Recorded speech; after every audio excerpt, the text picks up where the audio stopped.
Bakristo bavandimwe, Kristo Yesu akuzwe, mbifurije kugira umunsi mwiza. Dusangire amasomo matagatifu Kiliziya idusaba kuzirikana. Isomo rya mbere, isomo ryo mu gitabo cy'Intangiriro.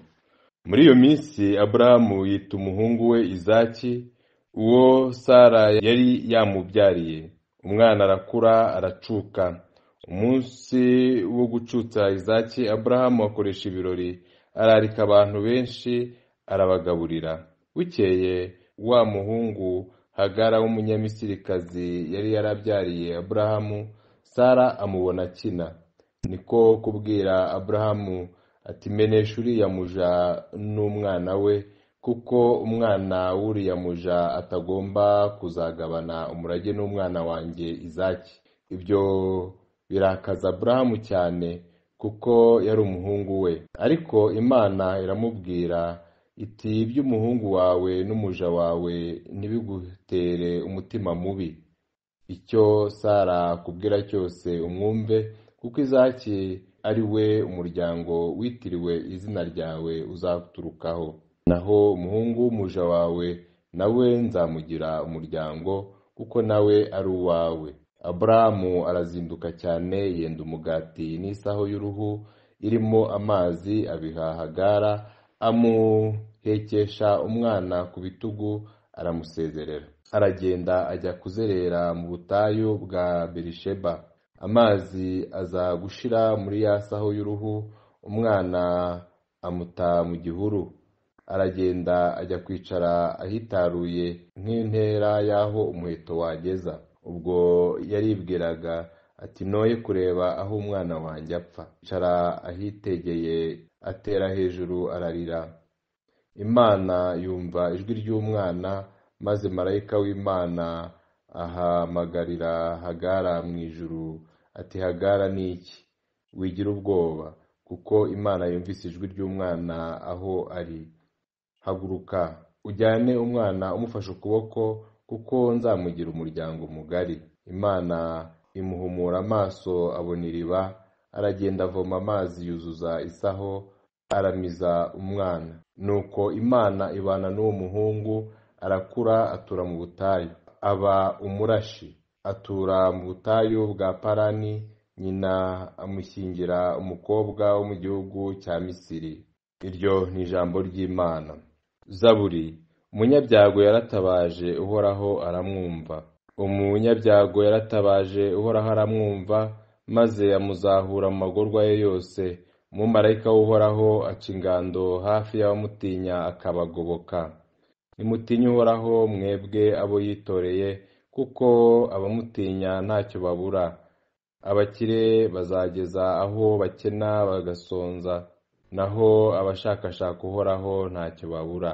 Bana, nimuze muntege amatwi, mureke mbigishe uko mutinya Uhoraho. Ari hehe umuntu ukunda ubugingo, akifuza guhirwa mu buzima bwe bwose?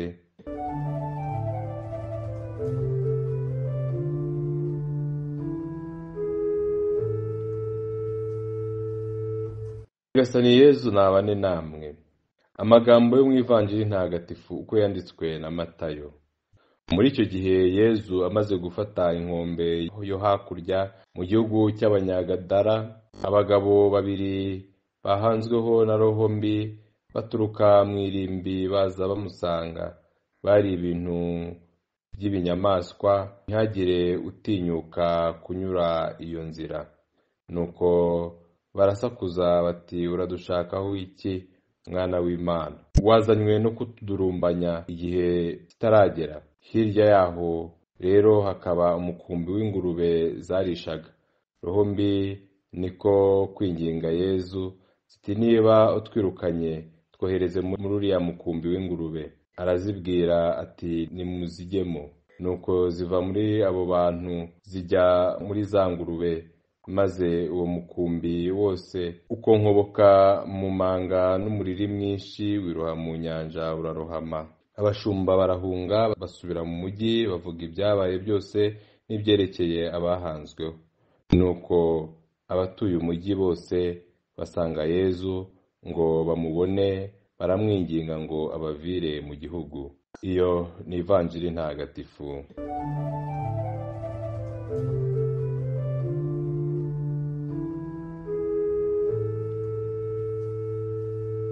Kristo bavandimwe, hari byinshi twakwigira kuri aya masomo, ariko icy'ingenzi tumenye ko Imana yandika ibigororotse ku mirongo igoramye.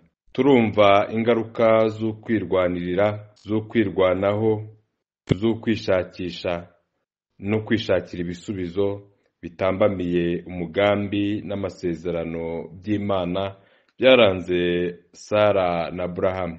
Sara turamureba tugasanga arireba gusa, areba uwe, ntashaka gusangira, ntashaka kota uwo yacanye, arashaka gusama ye gusa, ntasama y'abandi. Ibi natwe bishobora kutubaho, dushobora kuba nyirabayazana mu byo tunyuramo, ariko tukirwanaho, tukirwanira, ntitwifuze ko ingaruka z'ibyo twashatse cyangwa twakoze tutabishyizemo Imana zatugwaho, ahubwo zikagwa ku bandi. Twirinde rero kuba abantu bireba gusa, ahubwo turebe n'abandi, tuba abantu bagira impuhwe, twumve ko twasangira n'abandi ibyo dufite. Gusa umugambi w'Imana ni uko Izaki yagombaga kuba umuhungu w'isezerano koko, ariko aba bombi, Aburahamu kimwe na Sara, barateshutswe, bashaka kwicira izindi nzira Imana itabaciriye. Aburahamu arababaye, ababajwe no kwiburamo navuga ubumuntu kwa Sara. Sara ntashaka gusangira, ntashaka no kubona umwana akina ngo bimutere ibyishimo, ngo abone ko ari umwana kandi ari amaraso y'umugabo we. Aburahamu arababaye rero, ariko Imana iramuhumuriza ndetse igakora byose ngo acubye uburakari bwatuma afata ibyemezo bitari byiza. Asezerera Hagara, ariko nta musezerera amaramasa. Amuha ifunguro, amuha umugati, amuha amazi, kugira ngo bizamuherekeze muri urwo rugendo atangiye. Nta yandi mahitamo yari afite usibye kumusezerera muri ubwo buryo. Hagara urabona ko ari umuntu wegetswe n'agahinda, arabuyera, arazerera mu butayu, ariko ikimuhangayikishije n'umwana we. Ntashaka kubona umwana we apfa, niyo mpamvu ajya hitaruye ariko ntagende. Umubano afitanye n'umwana we ntumufasha kuba yatiribuka ngo ajye kure ye. Aha niho Imana yigaragarije, maze yumva ijwi ry'umwana. Imana iramutabara, imwohereza umumarayika wo kumuhumura amaso, ngo arebe abone ibyo atabonaga, ngo arebe abone isoko y'ubuzima, abone amazi aho umwana.